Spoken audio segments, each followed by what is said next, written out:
Okay, so get this. We're diving into something kind of unsettling today, right? Oh, unsettling is right up my alley. Let's do it. We've got this article from the Daily Beast, and it connects some, well, chilling dots, to say the least. I'm intrigued. Lay it on me. Current events, American history, and a horror movie franchise. Yeah, you heard that right. Okay, now you've got my attention. What's the connection? So the article kicks off with this Donald Trump rally, where he makes a joke, or maybe not, about giving police one really violent day to crack down on crime. I think I remember hearing about that. And then it goes on to link the statement to The Purge, that movie series. Oh, wow. Okay, I see where this is going. For those who haven't seen it, The Purge is basically this terrifying thought experiment where all crime is legal for a short period every year. Exactly. It's like a free-for-all of violence and chaos, right? Precisely.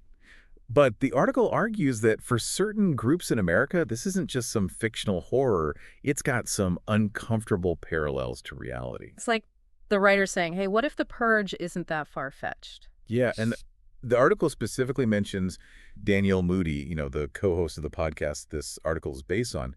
She makes this powerful point, saying that Black and Indigenous communities, they've already lived through events that feel like the Purge throughout history. Wow, that's a heavy thought. Are there any specific historical events that come to mind? Well, the article brings up the Tulsa Race Massacre, back in 1921, this horrifying event where a white mob destroyed a thriving black community. And then you've got the Trail of Tears in the 1830s, the forced displacement of Native Americans. Right. Those events were horrific. I see the connection to the whole purge concept. Exactly. And it's not even just those two events. Sadly, there are many other examples throughout history. The article is urging us to examine those deeper, ongoing patterns of violence and oppression. So it's like this article is saying, yeah, Trump's statement is concerning, but let's not forget that these issues run much deeper. Exactly. Systemic violence, oppression, these are not new concepts, unfortunately. They've been with us for centuries.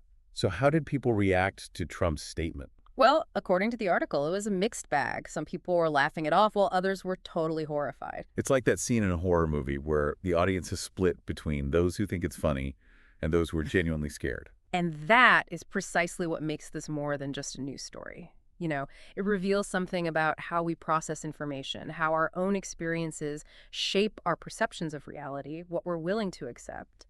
The line between entertainment and something far more sinister can get blurred so easily. Right. It's like we're all living in different realities sometimes. So where do we go from here? What's the takeaway? Honestly, this deep dive isn't about easy answers. It's about prompting some serious reflection. Like what? Well, if elements of a fictional dystopia, like The Purge, if they resonate with real-world experiences for certain communities, what does that say about our society as a whole? And what responsibility do we have to acknowledge the past, learn from it, and make sure those patterns of violence don't keep happening? Those are the questions I'm left with. It makes you wonder, are we desensitized to violence? And are we repeating the mistakes of the past? Exactly. And those are the unsettling questions I hope our listeners will continue to ponder. It's not just a movie, right?